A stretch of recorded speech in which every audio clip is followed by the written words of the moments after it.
Hello, everybody. Welcome back to Xbox Casuals, the Xbox podcast. I'm one of your hosts, Corey Deering, and alongside me, as always, is the Cyberpunk himself, Josh Finney.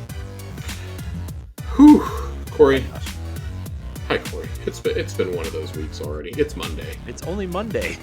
It's been very busy the last couple of weeks. Yeah, no, I hear you. Oh man, yeah, it's definitely been a interesting few weeks to be sure. To be sure. But anyways, how's everything else going besides the usual? Oh man, it's just been busy. You know, we're getting into the fall season, so things have been a little hectic. I went out of town for a weekend to go visit friends. Been blowing through Cyberpunk, which I'll have something to say on in a little bit. Kind of getting things sorted out, I guess. Now that we're in fall, we're a little over a month out from Thanksgiving, so trying to iron out some holiday plans. Nice. Because once November hits, it just takes off. So yeah, it's we're trying to figure out all that stuff too, and my birthday's the day after Thanksgiving, so there's all that garbage too. Yeah, no kidding. But did you see the wild sale that was going on at GameStop and on Amazon the last couple days? I did not.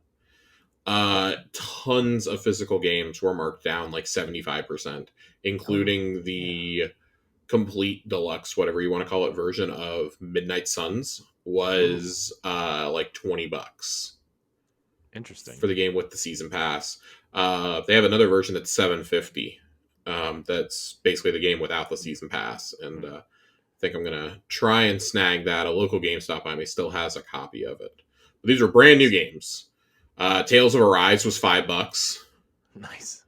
There were a few Switch games. I think Fire Emblem Three Hopes was like $14. Which, I mean, if you know anything about Nintendo games, that's like, go snatch it because you'll never see it that cheap ever again. Pokemon Shield was $8. $8. $8. Diamond and Pearl were like $20. Interesting. Yeah, it was. There were some wild ones. It all like went live like 1:00 in the morning, Sunday or Saturday going into Sunday, is when it happened. So of course, by the time I got to the store today, a lot of stuff was gone. Nice. I did see a couple sales. I thought about getting Plague Tale Requiem because that was $12, I think, because I'm almost done with the first one.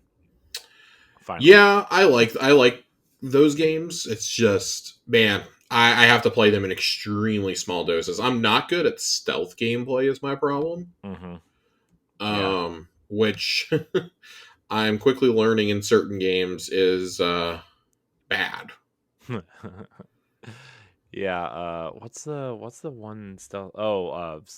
Doesn't Phantom Liberty have a bunch of stealth sections or something? Yeah. So I guess we should just move into what we've been playing. Yeah.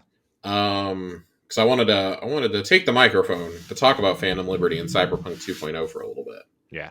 Do it. It is no secret I loved 2077 when it came out in 2020. I was extremely fortunate to have a Series X and be able to actually enjoy the game. I understand why it got the very bad initial reviews, though.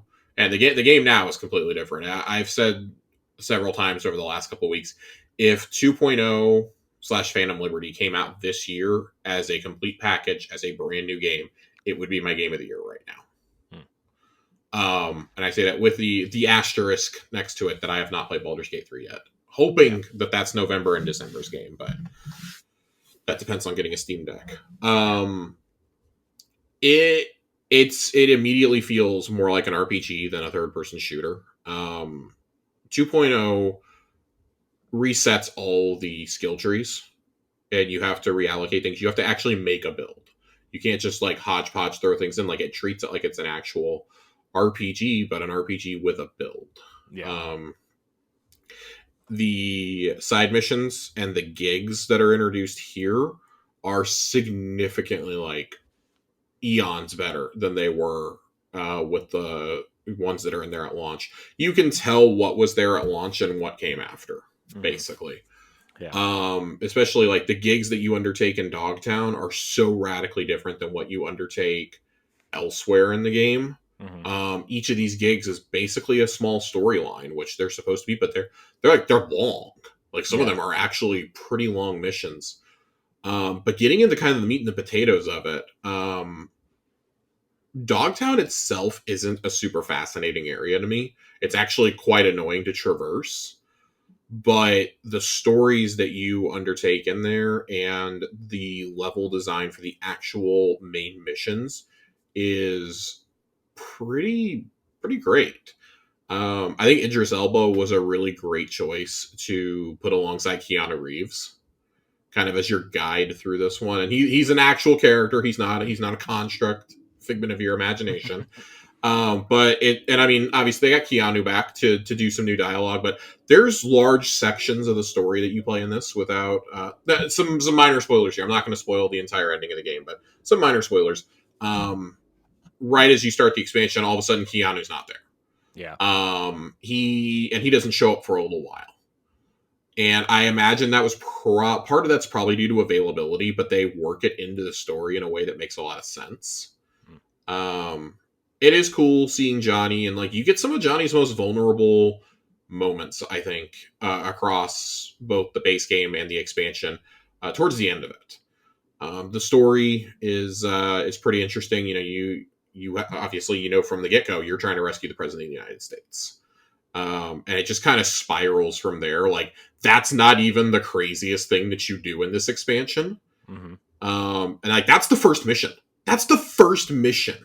Jeez. It's you infiltrating Dogtown, and then basically Air Force One crashes, and that's when the title comes. That's when the title comes up on the screen, and the mission literally like you're being yelled at by the person you're talking to on the holo, like get to the crash site, and it just it gets crazy from there. Like one minute you're in this massive gunfight, going fuck it, we ball, and then the next minute you're having to be stealthy, and you have to be stealthy or you get a game over. Um, I like the dichotomy between the two. There is quite an emphasis on stealth in this expansion, which was kind of shocking. But they take it from being you're like you're not like a gangster, but you're this, you're I don't know, this mercenary to yeah, you're gonna have to be stealthy, and if you haven't built in the stealth, you're gonna have a really rough time. Hmm. Um, what blows my mind is you can pretty much shoot your way through everything, just like the characters will be like, well, I really wish you hadn't done that. It'll lead to like different dialogue choices. You do that all the way up until about 80% of the way through. You are faced with a choice similar to the base game where it kind of determines what ending you're going to get for the, well, not kind of, it does determine what ending you'll get for the DLC, like side with this person or this person. I did the way that I felt that my character would do it. I got really into the role playing aspect of Phantom Liberty, and when you do that, you are greeted with two awesome missions back to back, and then you get the final mission, which is still really cool, but has just one of the most punishing stealth sections I've ever encountered in a game. Like there's not a lot of checkpoints. It was punishing to the point where I was hitting a roadblock so badly on how to get through this section that I ended up speed running the DLC on on my original character from 2020. Booted that up instead of doing a brand new save like I had been doing up to this point. Booted up my old character, allocated all my skill points, blew through the DLC just to take the other path Mm. Nice. because I did not have a save from before that. Cyberpunk reminding me again, you need to save as often as you can because of choices like this. Was not a fan of how that one played out at all, but it did get me far enough to be able to unlock the ending. You get a new game ending if certain criteria is met throughout the DLC. You get a new ending to the main game. Where and therein lies my problem: the final mission of each path and the actual ending to 2077 you can get out of this. The ending you get out of it, I feel, is a complete betrayal of everything that CD Projekt Red had built up to across 2077 and Phantom Liberty. It's a complete betrayal of V's character, in my opinion. Um, and yet, at the same time, there's something that's like hauntingly accurate about the ending. It reminds you that there are no happy endings. Every ending in Cyberpunk, and I mean, if you've been around the game at all in the last 3 years, the endings have been debated, and they're all literally every ending except for maybe one is depressing. And that one is depressing because it's left open ended as to what is going to happen to V. Is that the one where you ride off with Pan Am? Yep. Yeah. That is, in my opinion, that is the only good ending in the game. I think this one isn't the worst. The worst one, hands down, is in the base game. You have the option to give Johnny Silverhand your body. Oh, excuse me. Committing suicide on the roof is pretty bad too. Oh yeah, that would. Both of those endings are really bad. Siding with Arasaka is terrible. This new ending can only be achieved if certain characters make it all the way through the DLC. And you would be shocked at how easy it is to fuck that up. You got the two main characters have to make it through essentially. You have to get Idris Elba's Solomon and Songbird. The two of them have to make it through to the end. Yeah. Either way. In one of the trailers, they actually spoil one of the endings you can get. So if you want to stay away from this game, don't watch the trailer. Yeah. I actually did not remember anything from the marketing when I went and booted this up, other than I knew that the president was in it. The president and Idris Elba were in it. That's all I knew. Yeah. It is, despite my qualms with the ending, this is probably still one of the best DLCs I've ever played. CD Projekt Red again raises the bar for what we should expect in an expansion. I want to say it was Ethan Gatch over at Kotaku was making the argument that Phantom Liberty could very well be his game of the year. People are like, "Oh, it's a DLC." He goes, "Yeah, well, Blood and Wine was my game of the year when it came out." So, but this goes up into the annals alongside that, Far Harbor, Shivering Isles. Think of some of the great RPG expansions that we've ever gotten, and it's up there. Yeah. It's cool. I won't say it seamlessly fits in with the story of 2077. It's actually quite jarring, mainly because the levels and the story is designed so much better than the base game was. Yeah. But if this is a peek at what they're going to do with a second game, I can't wait. Even though I'm going to be waiting 5-6 years for it at least. Oh yeah. That's probably a next generation game at this point. Yeah. I mean, the cool thing though is that the Phantom Liberty team is leading up the sequel, right? Because yes. the Poland teams are doing the Witcher stuff. So yeah, they put out some stuff last week, some PR statements, and I've got a little bit of that. I had it bookmarked, but naturally. Yeah, I'm going through to see. We're supposed to. So they bragged about 25 million copies have been sold of the game, 3 million copies of the expansion. So that's no small cookie. That's a hugely successful game. Especially 3 years after the game originally comes out, right? You put an expansion out and it does really well. Yeah. Okay, so it's not here like I thought it was going to be. Okay, well, I'll just have to do it from memory. They broke down in a presentation about what studios are doing what. They are actually really going to staff up North America. They have a studio in Vancouver, and that's who handled Phantom Liberty for the most part. Or co-developed it with Poland, really. They're going to open a studio in Boston and grow it not from scratch, but I think they have a small studio there that they own. Molasses Flood, I think, is there. Yeah. And they're going to grow CD Projekt Red North America out of Boston. And them and Vancouver together are going to develop Project Orion, as it's been codenamed. They announced it last year. Yeah, but they said roadmap thing that they put out. They said now that Phantom Liberty is out, everybody who worked on Phantom Liberty, which is estimated to be like 350 people, Mm-hmm. are all shifting over to work on the sequel to Cyberpunk, as well as they're going to hire more roles for it.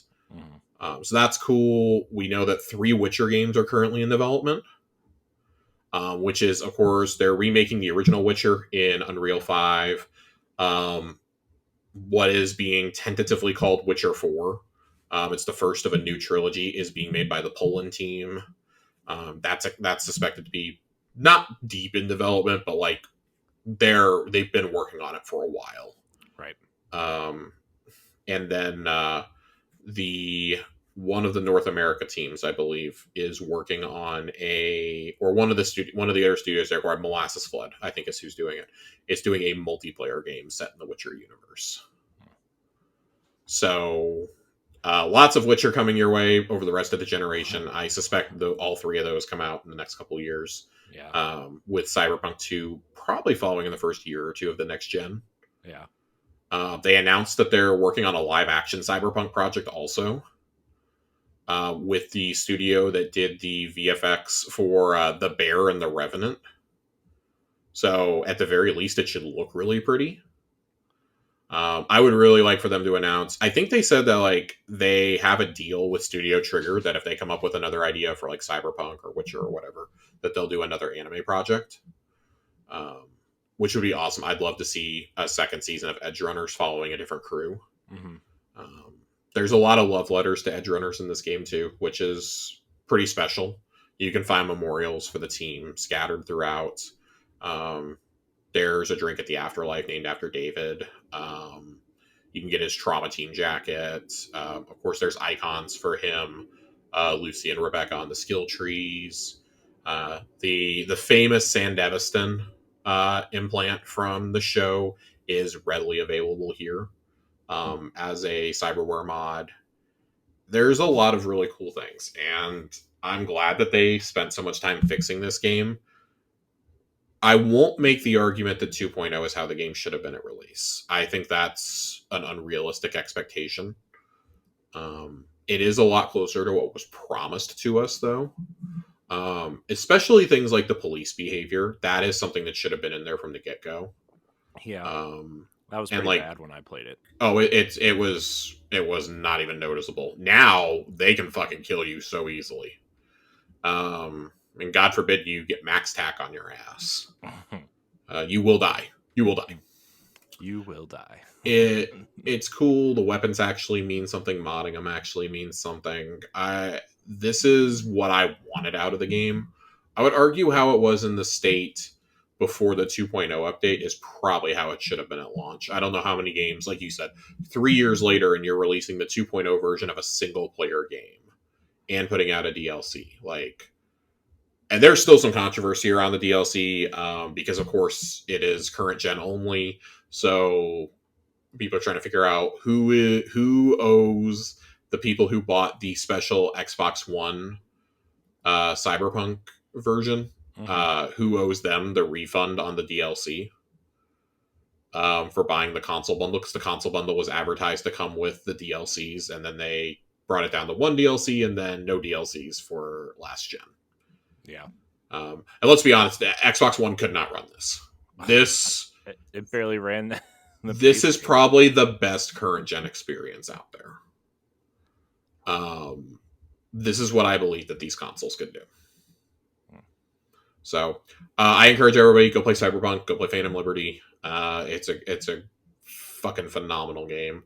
It bums me out knowing that we're not going to get any more DLC. That this is it. This is the final 2.0 is the final update, as they've said. Other than like fixing bugs, this is it. No end of life. No more features. It's feature complete, and that's largely so they can move everybody off for Orion. But I honestly, if we're sitting here today, in terms of a game that actually released this year, right now it's still Starfield for me. In terms of everything that I played this year, it's got to be Cyberpunk. I cannot give it any higher. Like, my opinion of the ending of the DLC should not impact anybody's enjoyment of it. The final missions themselves are designed so well. I just don't like the resolution of any of it. I don't like the resolution of any of it, and I don't like the absurd difficulty spike in one of the paths. But other than that, just some absolutely incredible game design. And you said this fits in kind of like in the middle of the story. Yeah, so it's designed for anybody who's played Cyberpunk all the way through. It is designed to be accessed after you go to Pacifica and do the main quest there. After you finish dealing with the Voodoo Boys and you find out the truth about Alt, that is when you get contacted by Songbird for the first time. So, it slots in kind of like middle of Act 2. And it's fairly beefy. There's probably 8 or 9 main missions here, and I would say they're all constructed pretty well. Most of them take place entirely in Dogtown too. Oh, okay. 10 new gigs. Some of them are hilarious. One of them you have to help these inept cops. You're asked by one of their fiancés to go get them because she thinks they've been taken hostage, and in reality they were trying to sell drugs to a gang, but some junkie that they were arresting at the time took the bag of drugs and swallowed it. Oh, jeez. So you've had to fight your way in there to get them. Then you have to fight your way out to get them out, and it's to get them to their squad car. And it's the absolute dumbest thing, but it's hilarious. The dialogue, V is so sassy this time around. I absolutely love it. It's a great expansion. The gigs are fun. They're unique. If you do have to leave Dogtown, it's basically just to go to Pacifica. It's a time. It's a time, and I think everybody should enjoy it. If you like kind of like neo-noir, futuristic type stuff, this is going to be up your alley. Nice. Great. Well, before we get into some of the news, I mean, I just finished Alan Wake Remastered and the special episodes. So that was, I think I talked a little bit about it last time, but I don't know, man. I'm not into it. I'm not into Alan Wake. I'm disappointed. It's okay. You're not the first person to tell me that. So yeah, I don't know, man. I'm just not into like the Twin Peaks style storytelling, and like the combat wasn't very good, and I don't know, man. I just felt like I was going from light to light, trying to get to the checkpoint so I could just advance. So that hurts my heart to hear. I know. It's okay. You'll feel better in 10 minutes when you forget all about it. I probably will forget all about this in 10 minutes, frankly. I've also reached the halfway point in Plague Tale Innocence. Okay. I'm in the castle, like that castle that you find like halfway through the game, and kind of exploring that and getting ready to leave it. I think it's like chapter 8 or 9 or something like that. And then, Josh, you'll be happy to hear that I've also been playing Spider-Man Remastered. Oh my god, I'm so excited for Spider-Man 2 next Friday. I know. By the time we reconvene, I will be playing Spider-Man 2. I'm so excited. I forgot that it was that close. Or it's just time is flying by, and time is flying by. Yeah, I don't know what day it is. Man, that Super Mario Brothers Wonder and Sonic Superstars all come out like in a 2 or 3 day span. Yeah. Which is disgusting. And TwitchCon happens that weekend. So yep. I am man, I'm so excited for Spider-Man. You're playing that. Our friend Joasis is playing Miles Morales for the first time right now. Yeah, I'm trying to play Spider-Man Remastered and Miles Morales before I start Spider-Man 2. Luckily, Miles, you can get through the campaign in like 8 to 10 hours. Yeah, that's what I heard. It's not a super long game. I mean, Spider-Man itself isn't that long if you're not getting distracted with the side quests. Yeah, I mean, my percentage completed, it says 21%, and I've only played for about 3 hours. So I don't know how that calculates into like Act 2 and Act 3, but I don't know. I like 100%ed it. So yeah. I spent probably like a week and a half with Spider-Man Remastered. Yeah, it's I mean, the platinum's pretty easy if you're going to try to go for that. So, and then I have never played the DLC for that either. So I heard the DLC wasn't as good. But anyways, that's what I've been playing. Josh, we're gonna get into the news. But before we get into the first story, did you see I just saw it, the Ubisoft arrests? No, I don't have my social media pulled up. I didn't see it on social media. I saw it on GameInformer.com. Here, I'm gonna post it in the chat here. Yeah, send it to me. I wanna know what's going on here. French police arrest 5 former Ubisoft executives after sexual assault harassment investigation. Holy shit! Like Yeah. that just happened like now? No, it happened within the last couple days, but Oh, hardly. okay. I did hear briefly about this. I did Yeah. hear briefly about this. Yeah. Yeah. So just to give everybody a little what do you call it? Summary of this. French police have arrested 5 former Ubisoft executives after a years-long investigation that began in 2021 following complaints and allegations of sexual assault and harassment within the company, as reported by GameIndustry.biz. Among the 5 arrested of Ubisoft's former chief creative officer, Sergei Haskowit, I don't know, and former vice president of editorial and creative services, Tommy Francois. The publication learned of these arrests after French newspaper The Libertarian or the Liber I don't know Liberation reported that 3 former Ubisoft executives were arrested yesterday and 2 more arrested today. And this article was written on the 4th, so last week sometime. Yeah, I'm reading the gamesindustry.biz article right now. Yeah. So Ubisoft CEO Yves Guillemot announced that he was leading the company's charge for investigations, Oh later my god. publicly publishing results of a recent internal employee survey. The survey revealed that more than 25% of employees at the company witnessed and experienced firsthand misconduct. 25%, man. Ubisoft's a big company. Yeah, Ubisoft when the gaming Me Too movement started happening in 2020 and into 2021, Ubisoft was one of the big ones that had a lot of people come forward. And I think like seeing the investigations into it and announcing the investigations and whatnot is what really led to a lot of the Activision Blizzard news coming out throughout 2021 as well. Of course, we all remember vividly what happened at Blizzard. And is a huge reason why Microsoft decided to go and purchase Blizzard because Bobby Kotick did fuck all.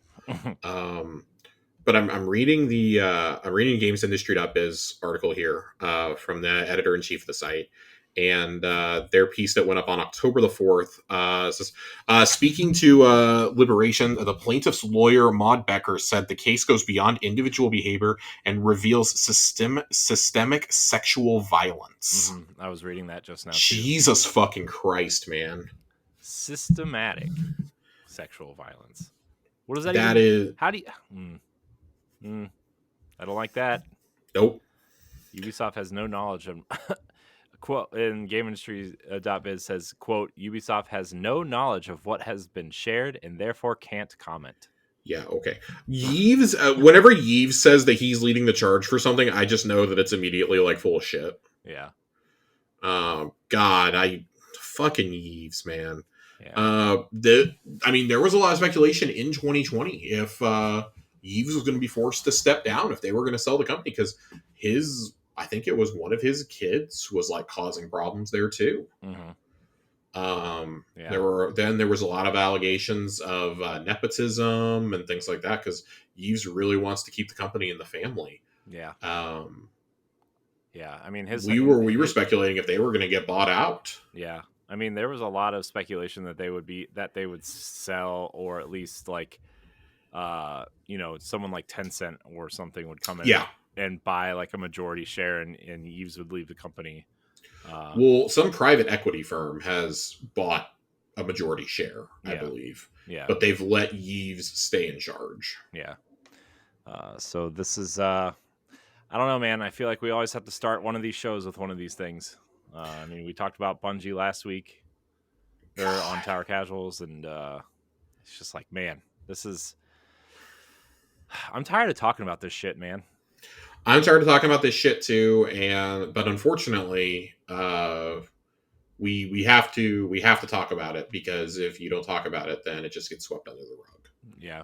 And that's not what we're trying to do here. But yeah, looking at the stories we have to cover tonight, a lot of it is workplace disputes, firings, etc. And it's real depressing when that's the news that we have to talk about, instead of like the awesome shit that's coming out. It was I think the Gamer published an article a couple months ago that was like, this is an amazing year for games, but it's also like the worst year for games, because we get all these incredible games we should be talking about. We should be lauding the accomplishments of Larian and CD Projekt Red and Bethesda, and Nintendo and Blizzard and everything else. Instead, we have seen over 6,000 people lose their jobs in the industry this year. Yeah. We've seen a number of lawsuits because of workplace misconduct, sexual assault, sexual intimidation, etc., come out of this industry. And like, at some point, enough has to be enough. Like, something has to change. Something has to happen. And I think we all thought, oh, things are going to change, post 2020. No. I feel like they're getting worse. Yeah, I mean, people are getting greedier and just want their pockets lined. A lot of companies hedge their bets on, NFTs and Web3 and things like that. And that's, blockchain and all that's flopped. Yeah. That's all failed. I mean, we talked about Epic last time. And, how Tim Sweeney, makes $10 billion, is worth over $10 billion, but has to lay off 900 people because he doesn't know how to run his company. Yeah, he put out a new statement recently too about all that. Don't fucking care about that guy. Like, it's just it's so blatantly PR speak. Like, this is a guy who pretended that he was going to bat for his workers for years, and that was just a mask. So you good on French police, man, because let me tell you something. I don't think this would be happening in the States. No, they would spend some money just to get a slap on their wrist or something. Like, the only reason that we still have the Activision Blizzard shit going to court is because the state of California wouldn't back down. Yeah. So this is rough, man. Unbelievable. Yeah. Unfucking believable. Speaking of Activision Blizzard, Josh, supposedly by this Friday, the deal will have supposedly closed. Which I'm kind of tired of talking about all this, but it's finally happening. It's finally closing. Activision Blizzard did comment on, you sent me this in our Discord chat, that they were talking about when Call of Duty and Blizzard games would be coming to Game Pass. Obviously not day one. That article you sent me said not even after the new year, or it would be after the new year, probably closer to summer. Yeah, so I definitely share your sentiment. I'm ready to be done talking about this acquisition. Unfortunately, because we do an every other week show, there's always news that's come up. Yeah, and we spun this up right as everything came to a head. Yeah. Hopefully, the next time that we meet, this is the last time we'll have to talk about it for a while, like one, maybe two more episodes, and then we're done. Yeah. It depends on how quickly Microsoft puts out like the welcome to Xbox bullshit, like they did with Bethesda. We'll get a cool roundtable discussion. It better lead off with the reason why Bobby Kotick's not here is because he's been let go. He's gone. I genuinely suspect that Phil Spencer is flying to Irvine, California, personally to fire that guy. He is going to personally show up at their offices and be like, "You are gone. Goodbye."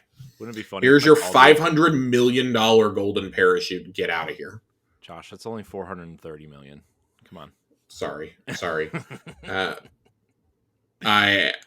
I'm just so unbelievably tired of talking about this. I did find it interesting that Activision made a statement today on socials about this, basically saying, "Oh yeah, well, there's been a lot of speculation about Game Pass, and like, guys, the deal hasn't closed yet. Why are we talking about this? Like, legally, we're not supposed to be talking about any of this." Yeah. This should come as a surprise to no one. We speculated this on this very show that Diablo 4 likely would not come to Game Pass this year. Because they want those sales. Diablo 4 and Call of Duty are going to be huge sellers during the holiday months. Yeah. I mean, and also with Diablo comes to Steam on the 17th. Yeah, I saw that. Which is funny because that was 4 days after it closes. You have to wonder if like there was like a wink, wink, nudge, nudge. Hey, start putting your shit on Steam now. Yeah. You think they're going to shut down Battle.net? No, not for a few years at least. If anything, BattleNet is what they should be using to beef up the Windows Store, Yeah. because the Windows Store sucks. I don't know Oh, if I you know. know this. Oh, I know. I don't ever use it. I mean, It's the terrible. Xbox tab on Windows sucks too. Yep. So, um, but yeah, well, that would be interesting if they shifted away from the Windows Store and made BattleNet their client going forward for just Xbox and all these other games. You know, Bethesda Net Yeah. and Blizzard. I Yeah, so this shouldn't be. I do think this gives us a little bit of a clue as to the deal with Sony, though, Yeah. by saying that they will come in 2024. Mm-hmm. To me, confirms they probably renegotiated that deal. That Mm-hmm. this is part of the result of a renegotiated deal. Like, yeah, we're going to let you have the marketing on this, but we're putting it on Game Pass next year. Yeah. And I think you're right. I think Diablo was their Q1. Mm-hmm. I like beginning of March at the latest. Diablo's coming to Game Pass. I bet they put it on Game Pass at the start of a new season. That would make Probably sense. the start of season 3 would probably be when they would do it. Yeah. But also, like, if there's a month where Xbox doesn't have anything Mm-hmm. next year, in like Q1 or Q2, that's when they'll drop it. Call of Duty, I fully expect Modern Warfare 3 to be during the day of the summer showcase. Oh, by the way, Modern Warfare 3 is on Game Pass today. Yeah. Like, I don't know. I know probably the older Call of Duties will come earlier, but like, Yeah. maybe they're like the Modern Warfare trilogy is now on Game Pass. So Jez Corden said he put out an article just after. Shout out Jez, by the way. Mm-hmm. We're going to talk about him later in the show. We are going to talk about him later in the show. He put out a piece an hour after this, maybe. I haven't had a chance to read it, but his headline was basically like, yeah, despite what they said on Twitter, we've confirmed with sources at Activision that the second the deal goes through, there is a smorgasbord of games ready to go. They're ready to be on Game Pass. Some people have already gotten messages, like if they try to buy Black Ops, like, hey, this is included in your Game Pass sub. Yeah. And that was a couple weeks ago. So yeah, we've thought a few times over the last like month and a half this is going to close, and there's nothing holding it up. By Friday morning, we should be sitting here saying, "Yep, there we go. It's done. It's over with." Man, I don't know if there's anything bigger you can have going into this holiday season now. Like, I think we all knew that they didn't really have an exclusive coming out in October or November that can compete with Spider-Man. Mm-hmm. Nobody has anything to compete with Spider-Man. No. Let's be honest. Like, Mario's going to be big, but it's not Spider-Man big. Yeah, it's not a 3D Mario game, and also lifetime sales, Wonder is going to do really, really good. Oh yeah, especially if the next console is backwards compatible, of course. Yeah. But I think Spider-Man's probably going to be the best-selling first-party game out of the 3 big platforms by the time this generation's over. By the time this generation's over, I would agree with that. I mean, God, Tears of the Kingdom has already sold so well. I know. But the reach of Spider-Man is greater than Zelda. Let's be honest. That's not counting if it comes to PC in a year or two, DLCs, etc. Mm-hmm. Yeah. So I think Microsoft kind of had to look at this and be like, well, what can we have to compete with that? Because don't get me wrong, Starfield and Forza they're huge movers. Mm-hmm. How do we take the best run that Game Pass has ever been on and make it even better? Mm-hmm. And this is how you do it. Yeah. I wonder.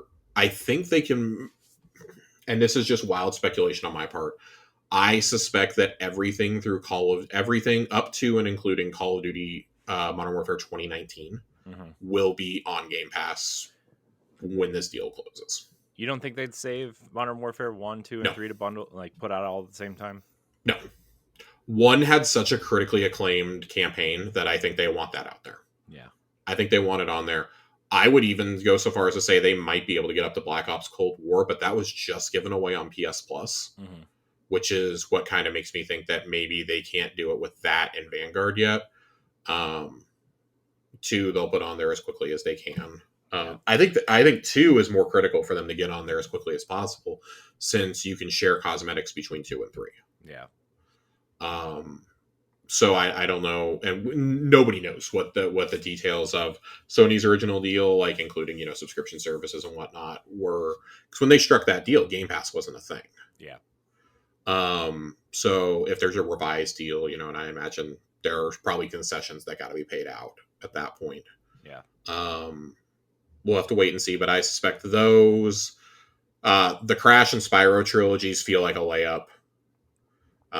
That's the all time easiest thing. Like the Crash Bandicoot trilogy, Crash 4, and The Crash racing. Team Racing, Yeah. Wumpa League. All of those feel like Wumpa. layups. The Yeah. the Spyro trilogy. I think the ones you're going to be waiting on are going to be any Xbox 360 game not with a Call of Duty prefix. Yeah. I also think Diablo 2 and 3 are on there pretty fast.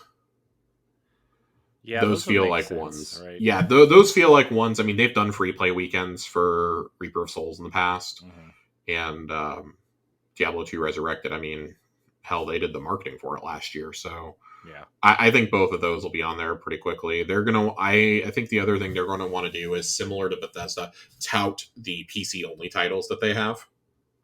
Be like, hey, here's this. Here's Warcraft 3. Here's StarCraft. Here's StarCraft 2.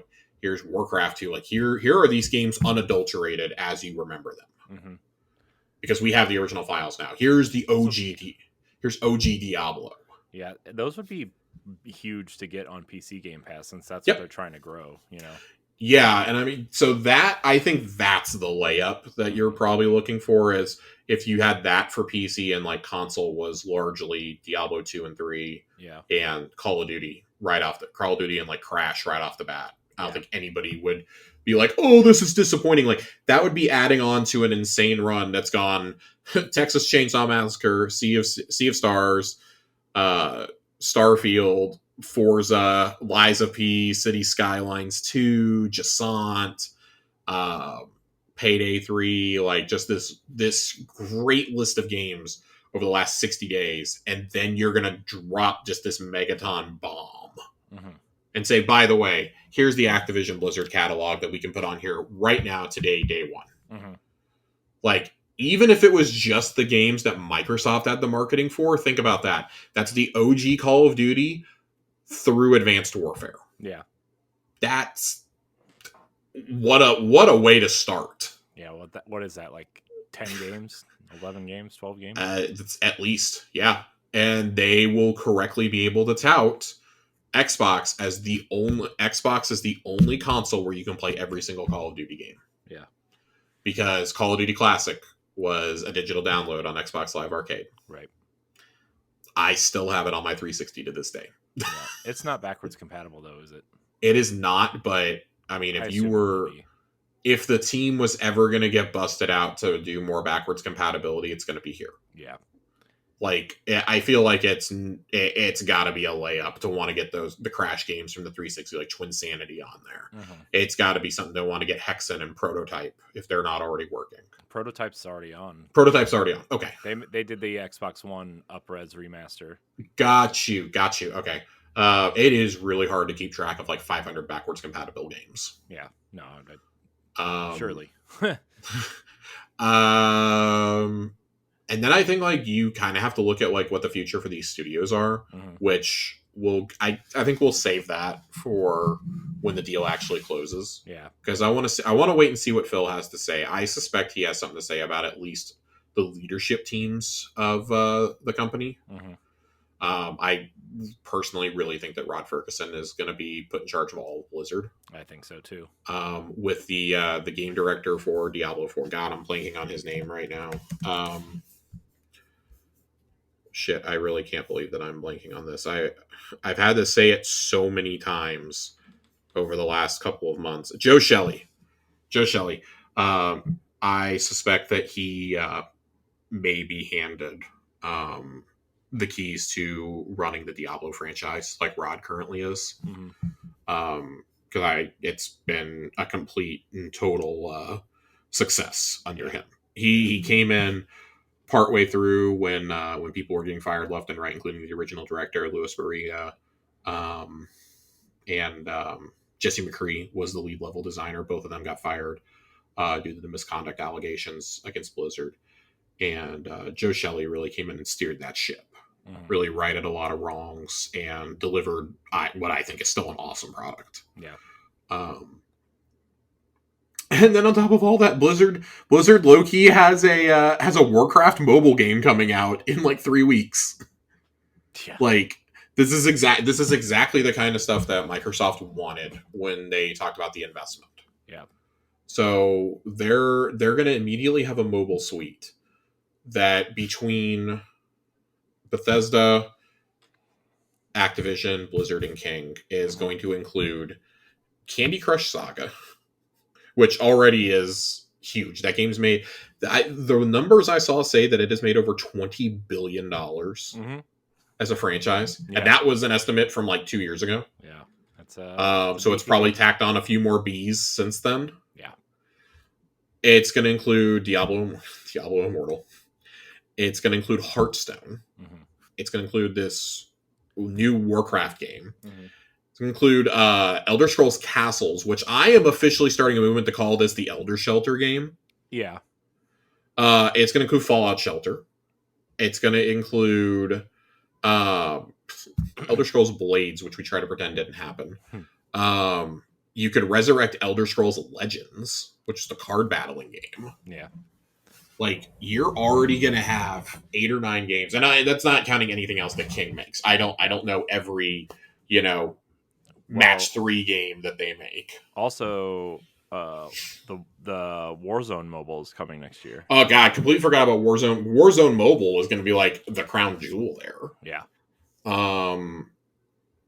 So, like, just what a rapid way to build your mobile suite, and then you still have partnership. You have a partnership with Riot on top of that. Yep.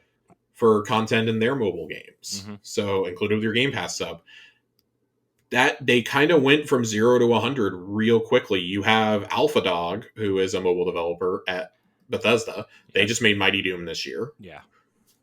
Which, less than stellar reviews over there, but you've got Bethesda Montreal, which I believe is also a mobile studio. They did Fallout Shelter, and I believe are doing Elder Shelter.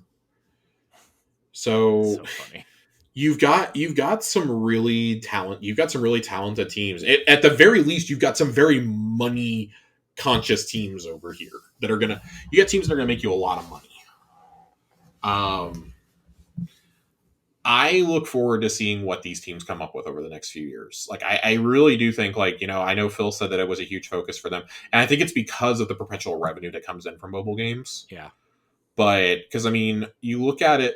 You look at the mobile suite they're going to have. You look at the PC suite. Like, yeah, we've got all the Xbox and Bethesda games on there, but Blizzard has always been much more PC oriented. Yeah.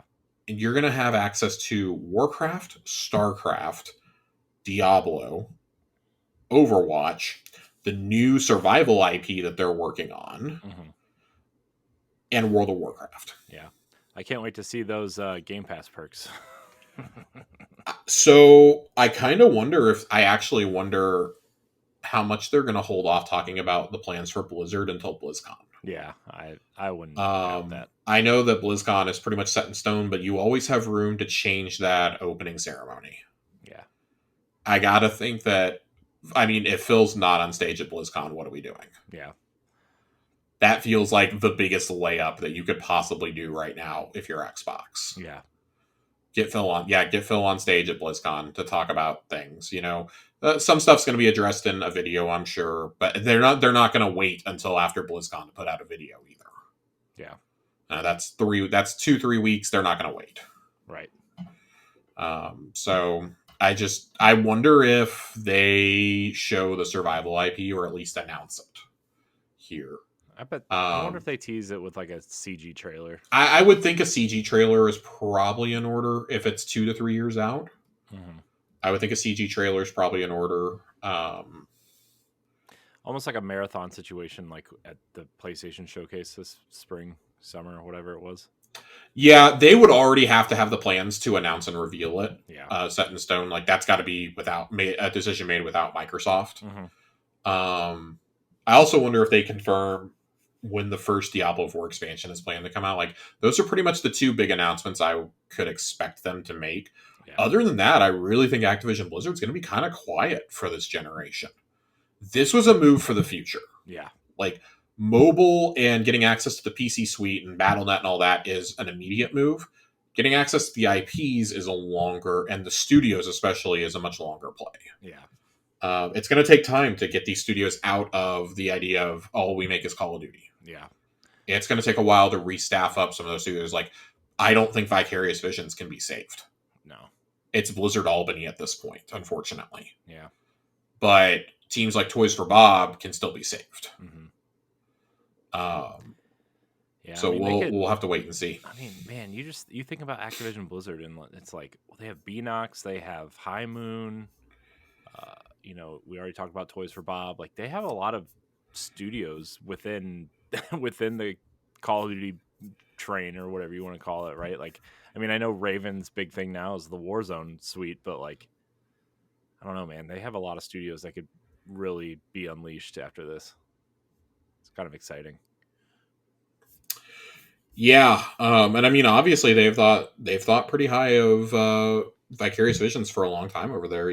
Making them Blizzard Almany and everything. Jen O'Neill was the studio head and became head of Blizzard. Mm-hmm. Yeah. Well, with Mike Ybarra, and we all know how that one turned out. Yeah. But I mean, they have Beanox, they have Demonware, Infinity Ward, Raven, Sledgehammer, Treyarch, Toys for Bob, High Moon is still there. Like, you gotta hope that we start getting some original IP out of these guys again. Yeah. Some of them, like High Moon, is always going to be a support studio, and like Beanox is probably going to be reduced to that too. Let's be honest, Beanox or Demonware are probably going to be reduced to that also. Man, that's so sad, because those Transformers games from High Moon were so good. Oh, they did do those, didn't they? Yeah, they did 4 of them. They did do 4 of them. And Beanox did all those, like, the old school 360 Spider-Mans. Like, the problem is none of the people who made these games are still there. I know, but like, that's part of the issue for me. Is like, you look at like Beanox, and the last time that they got to even co-develop something, was like Crash Racing Nitro Fueled. Yeah. So, but I mean, like, they did all those Spider-Man games. They did Skylanders. Oh God, Skylanders. And we'll kind of do like a studio breakdown, I think, when the deal closes, and what we think they could be assigned to. Yeah, I would like to do a studio breakdown of all of Xbox now. Like, like, if there's like a slow week, maybe the last episode of the year, we'd kind of go through and be like, here are the studios, here's what they're working on, type thing. I would be good with that. I would be really good with that, because there's a few other studios that we're going to talk about in like DLC, that have some plans coming up. Yeah. Well, Josh, you have anything else to say about this one? No, we're going to have to talk about this again. So anything that we forget can be covered in the future. Yeah. All right, Josh. Our next story is a little Telltale deja vu. They put out a tweet after a lot of people coming out and saying that a lot of people were laid off from Telltale. The new Telltale, that is. Due to the current market conditions, we regrettably had to let some of our Telltale team go recently.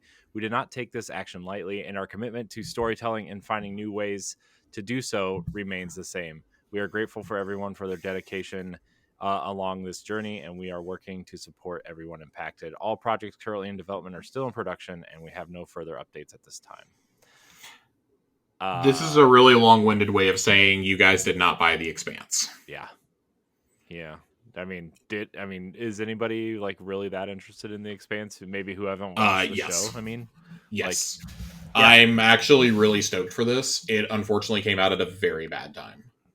It came out the week before Baldur's Gate 3. Yeah. Well, it came out between Remnant and Baldur's Gate 3. Remnant. I've heard nothing but praise. I have a few friends who have played this and heard nothing but praise. Yeah. If you like the show, or if you like the books, like I'm a huge fan of the books, then this is apparently right up your alley. I really am looking forward to playing this. I just haven't had the time, frankly. But this tells me that this and I don't think they worked on New Tales from the Borderlands. I think that was in-house. Yeah, I think that was in-house too. But this was kind of the most predictable thing you could imagine happening. Hmm. As bad as that is to say, Yeah. um, not because like the Expanse isn't like a good property. It's because Telltale was horribly mismanaged before, and then it was announced they were going to be saved, Hmm. and it didn't seem like they fixed any of their issues. No. So, man, I feel so bad for this studio and for the people who work there. Yeah. The man, the issue is too is like they can't even sell for like if they just decide to close down, they can't even sell because they don't own any of their properties, right? It's all licensed stuff. So like Yeah, even if you wanted to sell, you wouldn't get anything out of the name because they have no IP, which is also really sad. the only game that I know that they still have in development is Wolf Wolf Among Among Us Us 2. 2, yeah, Yeah, that's it. That's the only game that I know that is in development from them still. yeah. Which I mean, Which who knows if we'll that'll see even it. be. We'll see if it even comes out. Let's be frank. Yeah.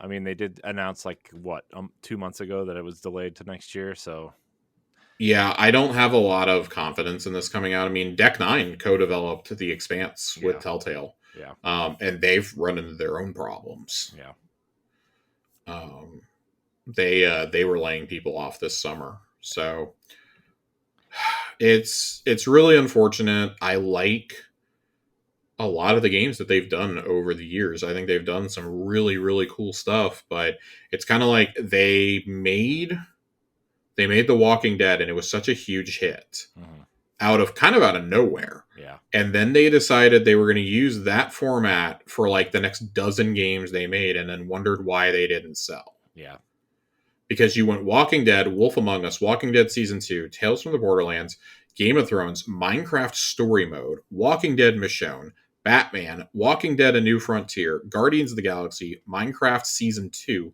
Batman The Enemy Within, and then they wondered why they were closing down. yeah. Oh, there was another Walking Dead game in there too. Sorry.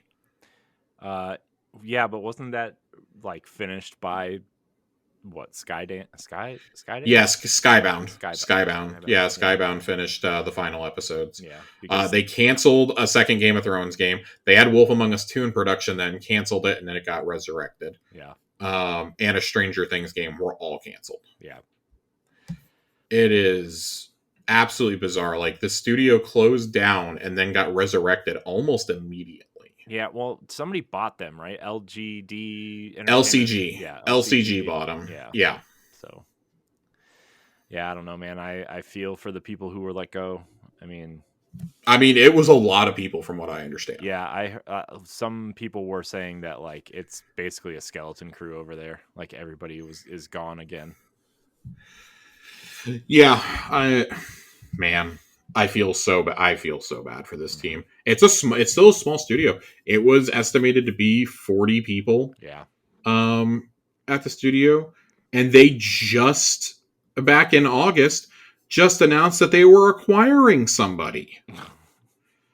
They announced on August the 9th that they were acquiring Flavorworks to expand their storytelling game efforts. Yikes. Yikes indeed, because guess what? That lasted for about 2 months. Yeah. Almost to the And day. now they're going to have to close down. Yeah.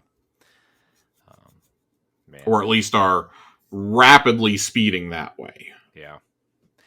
There's a lot of layoffs going on. I mean, we talked about it. We've talked Yeah. about it at nauseum, and we're about to head into another story, Josh, about this where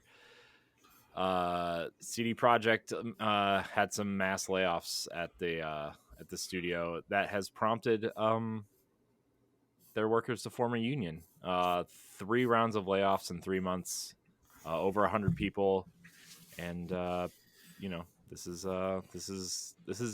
is nuts. I mean, I I don't know how anybody survives these days, man. With No. budgets so high and like all the technology, how much that costs, and project delays cost more money, and like you have to Well, sell like 30 million units just to break even, and it's well, like ridiculous. Sean Layton's talked about it before, Oh right? yeah, He was saying back before he even got before he left Sony. I was going to say got let go. He did not get let go. Before he left Sony, saying that it was unsustainable to keep making games. And that was when, that was when like the high end for a AAA game was like 50 million. Yeah.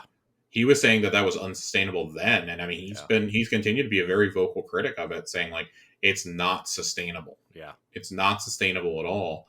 And that's what we've talked about for a few years now. You and I have that, like, you know, you really got to give credit where it's due to Microsoft and Nintendo for not only funding AAA heavyweights, like they really lean into the smaller games. And, you know, like look at the deals Microsoft makes with indies through ID at Xbox. And, you know, we talk a lot about how 2020 they were kind of kept afloat by double A's.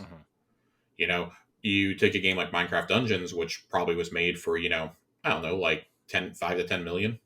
And that game ended up having a 3-year life cycle with DLCs and everything.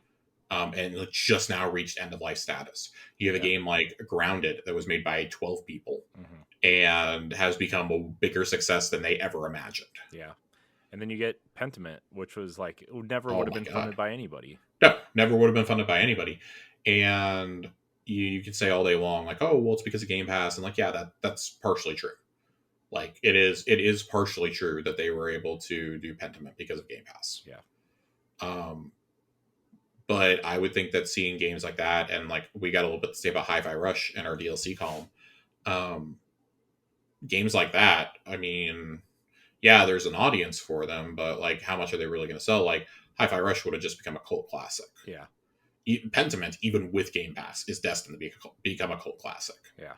But you know, you do that, and then you look across the board, and as much as I love Sony's first party efforts, and their games are must plays, when's the last real time that they made like a non like AAA exclusive? I mean, Concrete Genie.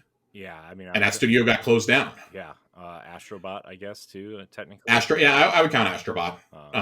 But I mean the other Astrobot game, one was a VR game and one was a pack-in. Yeah. So there was an interesting article. I didn't get a chance to read the whole thing, but it kind of fits into this discussion about like how expensive things are to make and risks and things like that. I saw a lot of industry peeps weighing in on this, developers and designers, things like that. It was an article, basically, it was from IGN, essentially arguing for a return to standalone, not standalone expansions, but standalone like sequels that are smaller, like similar to Uncharted Lost Legacy and Miles Morales, that take less time to make and tell just as engaging of a story. Yeah, and the world is already there. The assets are already there. The character, like, I mean, you look at Lost Legacy, for example. I mean, those were everything in there was pulled from Uncharted 4's asset pool, right? Which is fine. Yeah, I would take a new Uncharted every 2 years that just was ripped from the other, like the last one. Like, well, I think it allows you to tell more stories, because it was making the argument that like things like Phantom Liberty, we should be asking for things like Phantom Liberty and Lost Legacy more. And I totally agree with that. I completely agree with that, because I look at the wait for the next Elder Scrolls. Elder Scrolls is one of my favorite series ever. I've been waiting since I was a freshman in college for news on a new Elder Scrolls. Okay, maybe not that. Maybe I think I was my second year of college. Yeah, I was 20 when Skyrim came out. Yeah. I was 19 or 20 when it came out. And I've been waiting ever since then to see Elder Scrolls 6. I am 31. I am 31. I have been waiting since my second year of college to get news on this stupid game. Yeah, and I mean, I'd really love to see Xbox embrace that style as well. I mean, they were supposed to with Halo Infinite, right? Like, there were supposed to be new stories told within that world, supposedly. Or yeah, oh, God. And then you look at how badly 343 was managed, and it suddenly makes sense. Oh, that's why we're not getting that. Yeah. I would like for, like, that's why when people were saying, like, oh, yeah, Avowed was, like, largely scaled back from what it was supposed to be, and that game, from what we understand, has been rebooted a couple of times. I was really happy to hear that it's going to be a smaller scale game than it originally was supposed to be, because that means a more focused, streamlined experience. If it's an RPG I can get through and 100% in like 30 hours, I'm here for it. Yeah. games are entirely too big and too long right now. Yeah. I mean, nothing serves that better than the Assassin's Creed franchise, right? Which I think both you and I like. Yeah. But you look at a game like Valhalla, it took me 70 hours to roll credits. Yeah. And then they did DLCs on top of that. Assassin's Creed Mirage is like a crisp 15 hours. Yeah. I think they said it takes, 25 hours to 100% it or something? 125 yeah, they estimate about 25 hours to 100% it, 12 to 15 just to do the campaign. Yeah. Which is Done. great. Which is great. Done. Sign me up. Yeah. Sign me up. That is a solid uninterrupted gaming weekend for me. Yeah. Like, and that's why I like Miles Morales so much. I remember when Miles Morales was going to come out, people were like, "Oh my god, is it going to be worth $60?" Like, yes. Did you play the first one? Yes, it's going to be worth it. Like, who cares if it's the same city? Same with Spider-Man 2. Like, who the fuck cares that it's mostly the same city? Yeah. Who cares? How are you going to make New York any different? Yeah. The only they added some of the boroughs, which is really cool. Yeah, what, Queens and Brooklyn or what they added? Yeah, Queens and Brooklyn have both been added to the game, which is really cool. I'm here for it. I'm super excited. But, you know, there's so many stories to be told. Like, you never see people complaining when they read a comic book, like, oh, New York needs to be different this time. Mm-hmm. Like, it's a real city. How much do you this is how you're getting a game so soon after Miles Morales. Mm-hmm. Yeah. But, like, not even that. Like, even when you play Miles, like, they clearly did some touch-ups and some tune-ups in Miles. Yeah. And then carried that over. But at the same time, like, it's also been 5 years. 5 years since Spider-Man came out. Yeah. That's about the average time for a AAA game to be made these days. Like, the fact that it's coming out 3 years after Miles is actually kind of a small miracle. Yeah. And then I saw people actually complaining that, oh, you can get the platinum in 25 hours. Great. Fantastic. Great. Great. Here's my credit card number. Yeah. I mean, they even put out Ratchet and Clank somewhere in between that. I know it was the other studio, but still, like, they've got three teams from what I understand at Insomniac right now. Yeah, I think there's 2 at their main studio in North Carolina, and then the other studio has 1, right? Is what I'm understanding. I don't remember exactly, but they have the team that's doing Spider-Man 2. They have the Ratchet and Clank team, whatever they're working on, and then they have the Wolverine team. Yeah. It is thought that the Ratchet and Clank team is making a multiplayer game right now. Yeah. Fuse 2. Fuse 2. My dream is Sunset Overdrive 2, but I don't think I'm ever going to get that, unfortunately. That was a game that it was like a microcosm of like late 2000s culture. Yeah. It came like 3 years too late, but it was the absolute perfect game for everyone who was like 22 at the time. Yeah. And remains one of my all-time favorite games. Yeah. But they've even said, like, you know, you don't get Spider-Man without us doing Sunset Overdrive first and getting the mobility down. Yeah. So, but this is not a PlayStation podcast. Insomniac, though, like, really along the right path there, I think. Mm-hmm. But also just like the sentiment of we need games that are shorter, because just because a game is shorter doesn't mean that it's lesser. Yeah. But shorter games and reusing assets mean cheaper titles, mean more affordable development, mean better working hours and better conditions. It also means that you get to enjoy stories more often. Mm-hmm. Like, let's be honest. I mean, look at Naughty Dog, for example. You know, they came out with The Last of Us Part 2 in 2020, and they've apparently been working on Factions this whole time. Yeah. And we know that's not the whole studio, but like Factions is now supposedly on ice. They had layoffs in the last week and a half, and now that game is supposedly on ice. Like, Factions may not even come out. Yeah, I mean, well, here's the thing: I bet they scale that project back and include it with whatever main game is next in that series. I think you have to. I don't think it's a big secret that Last of Us Part 3 is in development based off the success of the TV show, and I mean, that's got to be their next project. I mean, I know they probably have 2 projects in development, but that's one of them. Yeah, I suspect that they just stretched themselves a little too thin. Yeah. What else what else we have on the docket, Corey? Oh boy. Okay, let's get out of this garbage talk. Well, I mean, I guess we could talk one more piece of garbage. Unity has announced a quote leadership transition. Their CEO has stepped down because of the recent um, fee fiasco, if you want to call it that. And there's a whole article on Business Wire that you can read. It pretty much goes through all the legal stuff and what's going on there. But yeah, I mean, Unity, they gotta make changes, man, because the trust isn't there for developers, even if they walked a lot of this back, right? So I don't know. I think this is a step one, I guess. So James M. Whitehurst has been appointed the interim chief executive officer and president until they kind of figure things out. It's been John. Oh, what's his name? Riccatello is. I don't know how to pronounce it, so I'm going to let you. I'm going to let you butcher it. That's fine. He will retire as president, CEO, chairman, and member of the company's board of directors, effective immediately. So today at 4:30 is when this was written up. So, how long do you think it's going to be before he is hired by another company? I mean, I give it less than 18 months. Yeah, no, I would say within the next year. It depends on how big his severance and stuff is too, right? Because he's clearly going to get some sort of. I mean, this is the guy who also ran EA into the ground, and EA had to spend years digging itself out of that. Yeah.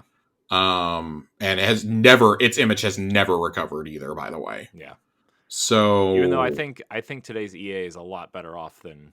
A lot better off. Yeah. A lot better off. I just think people still like to shit on. I mean, EA still has some abysmal business practices, Sure. namely Ultimate Team. Sure. But remember, this is the guy that suggested that every time you reload a gun in Battlefield, it would cost $1. So to reload quicker, yeah.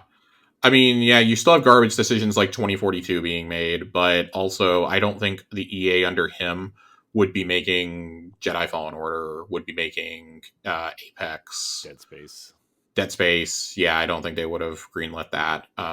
So yeah. You take your wins where you can get them. There is no happier news right now than this guy quitting Unity, but the damage has already been done. Mm-hmm. He dumped a ton of stock the day the announcement was made. Oh, yeah.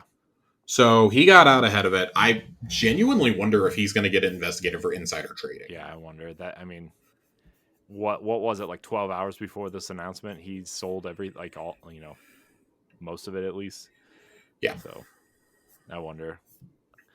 Yeah, I'm curious to see what happens here. But hey, in a sea of shitty company news, this dude is gone. Yeah. He's stepping down. He's out of here. Thank God. Yeah. Goodbye. Yeah. We won't miss you. Yeah, really. You know what's stepping up, though, Josh? What's stepping up? Redfall got an update 2.0,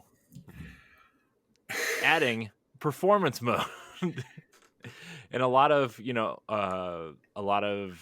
crashes and bug fixes. And you know what, Josh?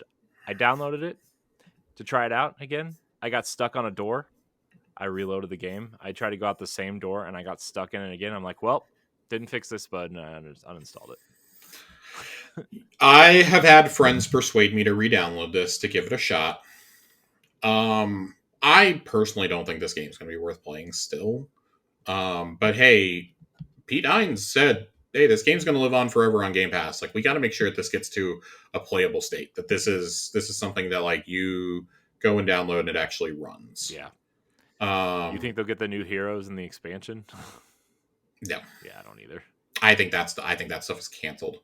If it comes, it'll be in like 2 years. If you get a Phantom Liberty style turnaround on this game, I will like eat my socks. I don't know. Yeah, I mean, if this is canceled, they gotta refund the 12 people who bought the $99 version, right? Yeah, I guess. I don't know the legalities of all that, but yeah.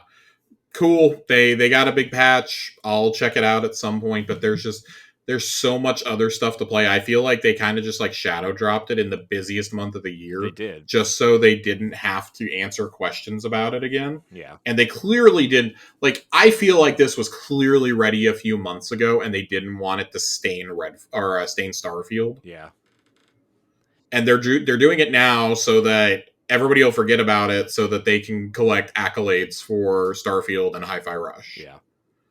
So, and like Microsoft is doing that. They literally dropped this the same day as early access for Forza started. Yeah. Which is really funny to me. Man, that's out tomorrow though, right? That is, it For is everyone. officially available right now on Game Pass. Servers are running into the same issue that Starfield did. Just they are absolutely getting slammed. Yeah, man. Forza looks good. I'm gonna play it. I think a little bit at I least. am not a big racing sim fan, but I will check it out for the sake of the show. I will play some Forza this next week before Spider-Man comes out. Maybe I'll my girlfriend's sister is supposed to be spending the day at our apartment tomorrow. Maybe I will do nothing but play Forza tomorrow afternoon. Yeah, Forza looks good.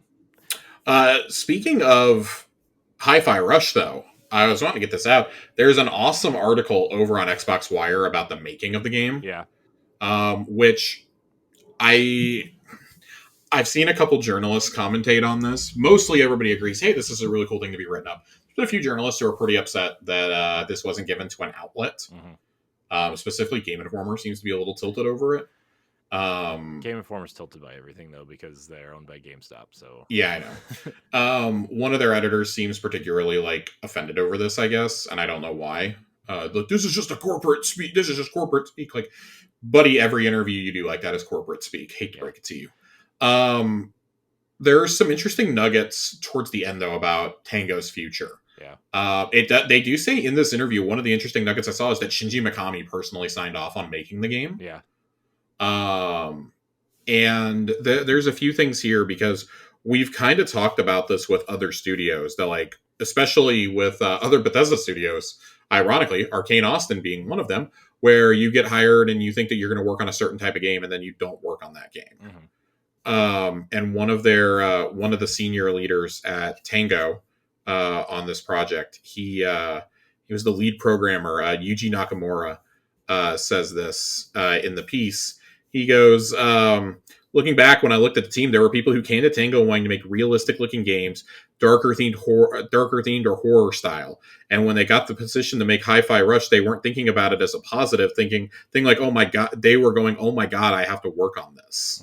hmm But as they got to know the game and they got into the groove of development, they started to notice it's fun to make a game that's fun. yeah, And that was the whole objective here. And John Johannes says, looking to the future, I think if we can do something like this, we're now a studio that's very malleable for whatever project I think we can take on. And to show we can, if we can do it, we put the effort into doing it. We don't cop out on trying it. So I like to think we finally achieved our goal of not being pigeonholed into one style. And it makes us better as developers because we get to try new things. It's better for gamers because they get to try new experiences developers want to create. hmm One of the other designers said, being a studio that's kind of been labeled as horror only is something we wanted to grow out of. It's something that we're definitely good at, but we see this as a new challenge.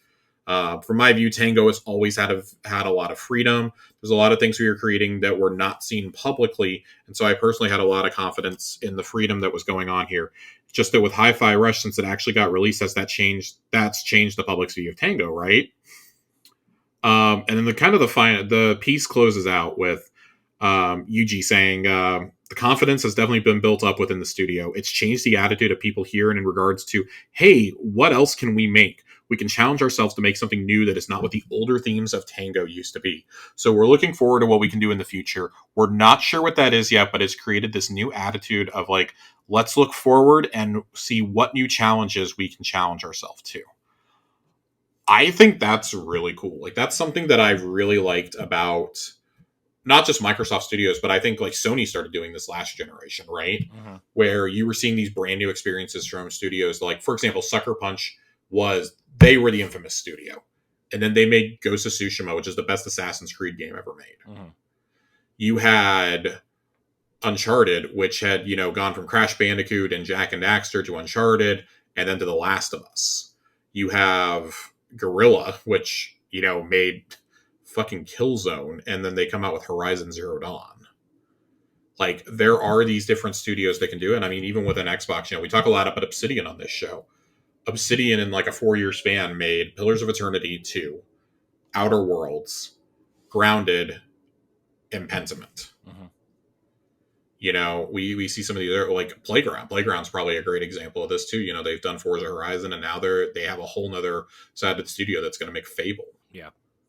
Um, when you have teams that can be versatile like that, I think that's a great strength for it. Like, they're not saying that we won't do horror in the future, and there's been a lot of theories that they are making the Evil Within 3. Yeah, I mean, yeah. Anyway, continue. Sorry. But like, there's a lot of thoughts that they're making Evil Within 3. The other rumor that's been going around is that they are making a JRPG in studio. Which would be awesome. That'd be awesome. That personally, that's what I think. On the leaked documents that we got, I think that's what Project Platinum was. Yeah. Um, but I love that, we can still be surprised by games, because this is, if you had told me last year Tango was going to make a Jet Set Radio spiritual successor, I would have laughed you out of the room. And then even like a month before this came out, there was, I think it was Jez put a piece up last December saying, it seems like Tango is working on a game that's unlike anything that they've done before. And he drew the Jet Set Radio comparison. He was like, I think he's the one who said that it sounds like it's going to be a mobile game, though. And I was like, oh, well, that's interesting. And then it comes out during the developer direct, and you're like, whoa, what is this? Yeah. Like, I want to be surprised by studios. I want to see studios go against the grain. But I think that you have to keep that expectation within check, because it worked out really well for them. Yeah. It did not work out for Arcane. Nope. So, because you went from Prey to Redfall. Mm-hmm. Which, it's funny, because you would think that the whiplash of doing Evil Within 2 to do and Ghostwire Tokyo to doing Hi-Fi Rush would be a similar whiplash. Right. But they said they basically developed this in tandem with Ghostwire. Yeah. So it sounds like, Shinji basically handed this over to a smaller team at the studio and said, "Here, go crazy." Yeah. And of course, he's now left. It sounds like John Johannes is going to be the studio director going forward. Yeah. Not just the game director. Yeah. So, which is cool to hear, right? I mean, very cool. Yeah. Very cool. It says in the piece, just kind of a final note, it took them nearly 5 years to make it. Yeah. But that they pitched the game alongside, to be developed in tandem with Ghostwire Tokyo. Yeah. It was a smaller team too, though, right? I mean, obviously. Yeah, it is a smaller team. Yeah, it's definitely a smaller team. But man, just what an unexpected hit. Yeah. It's a very long piece. I encourage everybody to go read it. There's interviews with John Johannes, who is the game director, Yuji Nakamura, the lead programmer, Kaida Sakai, who is the lead art director, and Shuchi Kobori, the audio director. Yeah. So very, very cool to see. They pretty much all of them have been with the studio since Evil Within. All of them have been there since Evil Within, except for Nakamura, who came on board with Evil Within 2. It's its first game as a lead programmer, so very cool. Yeah, very cool that they got to do it. So yeah. Well, Josh, should we get into this last story here? Yes. Sorry, I hijacked things there. That was a good thing. I think everybody should go read that interview. So our last story here, Josh, like we said, we were going to talk about Jez Corden today via the Xbox 2 podcast, which, I listen to from time to time if there's something big going on. But, Mm-hmm. I feel like that's more of like a fan-based podcast than a newsworthy podcast sometimes. Definitely. But Jez often talks about a lot of news that he's heard on that show. He seems to be hearing that the partnership with Square-Enix may be strengthening. At first, he thought maybe it would be just the Pixel remasters and Final Fantasy 14 and older games, maybe, Forspoken at some point. But now he says he's hearing that it might be full-blown everything. Obviously, take this news with a grain of salt because it's still a rumor, but it's interesting. Very, very interesting. Yeah, I'm curious to see how far they go, because it feels like the Final Fantasy VII of it all is going to stay exclusive. Yeah. And I really do think that Sony's going to fight tooth and nail to keep Final Fantasy for as long as they can. Yeah. We've both said that we think that they're going to buy Square at some point, which should not surprise anybody to think that. No, especially the way that Square's been offloading, their Western teams and Yeah. closing down some teams and kind of tightening the strings, if you will. Yeah, and like at TGS, we found out that things like Octopath Traveler 2 were going to come. Like that, Mm-hmm. again, wasn't a huge surprise to me. Mm-hmm. The first one came to Xbox and still hasn't come to PlayStation, ironically. Yeah. It's coming But next year, though, right? They said. I have no idea. Octopath Traveler 2, yes. No, I mean, 1 to PlayStation. I have no idea. I do wonder if this means that like eventually down the line, like Triangle Strategy will come to other consoles. Yeah.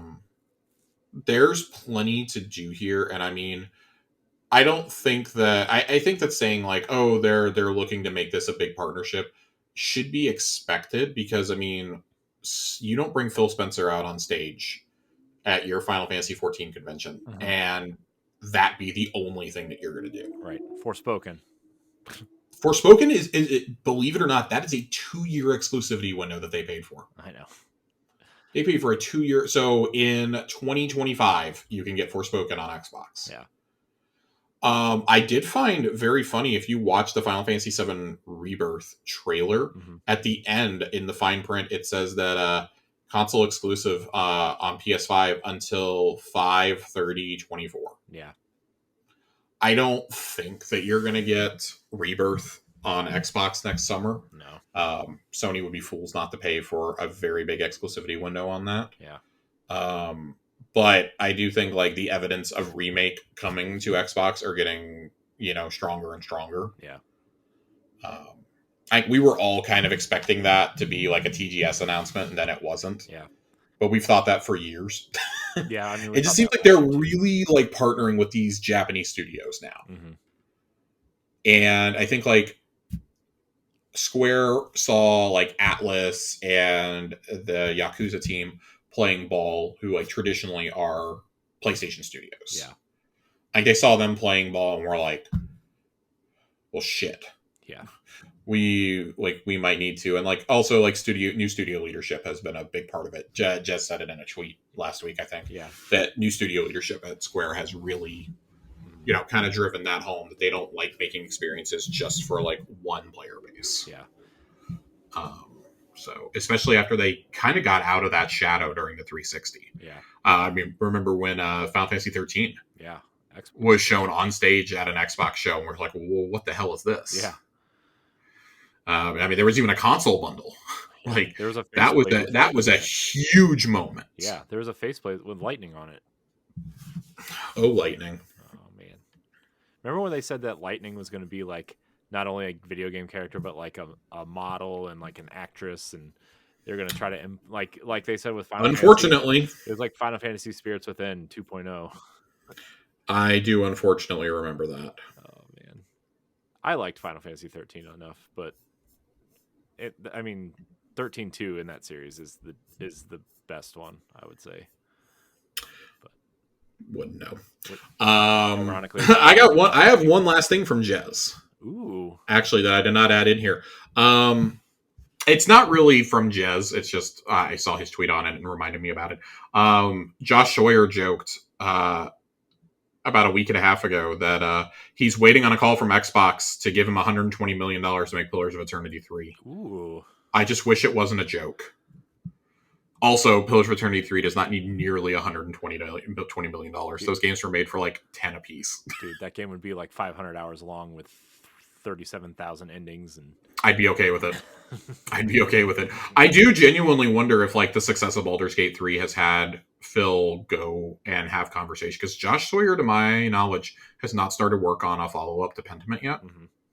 I genuinely wonder if him and Josh Sawyer sat down and talked about, hey man, do you want to make Pillars 3? Like we'll do it. Like we'll pay for it. Yeah. Because Microsoft has bought 2 studios that work on CRPGs pretty extensively, and that's Obsidian and In Exile. Yeah. Wasteland 3 was an awesome experience. Yeah. They just made a deal for Lamplighters League, which just came out. I can't wait to play that. Yeah, it looks interesting. Curious to see if they could ever get this made, because I feel like now the public interest is there, and you have the reach of Game Pass. Mm-hmm. So, and I mean, Josh famously swore off the Pillars franchise, said he would never work on it again after Deadfire did pretty badly in sales. That it was just, it's basically was like soul crushing. Mm-hmm.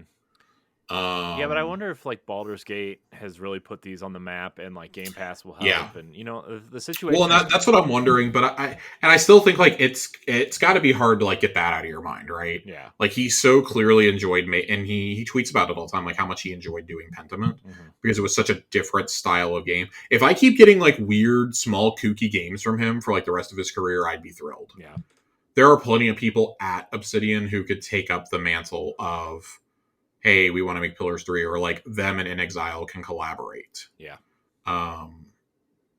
Their offices are like 10 minutes from each other. Like, hey, we can collaborate on this, because we've got teams that are making Avowed and Clockwork Revolution, but we still got people who want to make CRPGs. Mm-hmm. There was a rumor for a while that there was a Critical Role game in development, and the rumor was that Obsidian was doing it. Because Obsidian did a partnership with them regarding Pillars of Eternity 2, I believe. Yeah. There was a rumor. So there was a rumor for a while about that. I don't know if that would ever happen, but maybe that's one of the projects. They said that they had projects planned out for like the next 6 years at one point. Yeah. So, but that was my little nugget there. Nice. Pillars of Eternity 3, please make it happen. I bet it happens eventually. I'll give you $5 if it doesn't happen within the next, at least announced within the next 3 years. Yeah, I feel like that's pretty generous. Yeah. All right, Josh, what's coming to Game Pass in the next 2 weeks? Since we won't reconvene until then. As at the time you're hearing this, Forza Motorsport will be available to everybody on the Series consoles, not Xbox One, although Xbox One via cloud, I guess. PC and cloud on 10/12 From Space is coming to console, PC, and cloud. 10/17, Josh, a big one. Like a Dragon Ishin is coming to console, PC, and cloud. Oh, can't wait. And then on 10/24, City Skylines is coming to PC Game Pass. The Xbox version has been delayed slightly, so that'll come at a later date. I think they're probably trying to get controls down or something, or optimizing it for consoles or something, I'm sure. So but that's it, Josh. Nope, we have one question tonight. Oh, we have a question. Yep, I'm pulling a fast one. Is it in the Discord? We have join the Discord. Yep, it is in the Discord. We have a request. Ooh, a request, eh? From Hydra's Fool to rank the Halo games. Rank the Halo games. Oh man. Yes. Like individually. I'm gonna set some parameters here. Okay. We are not doing Spartan Assault, Spartan Strike, or the Halo Wars titles.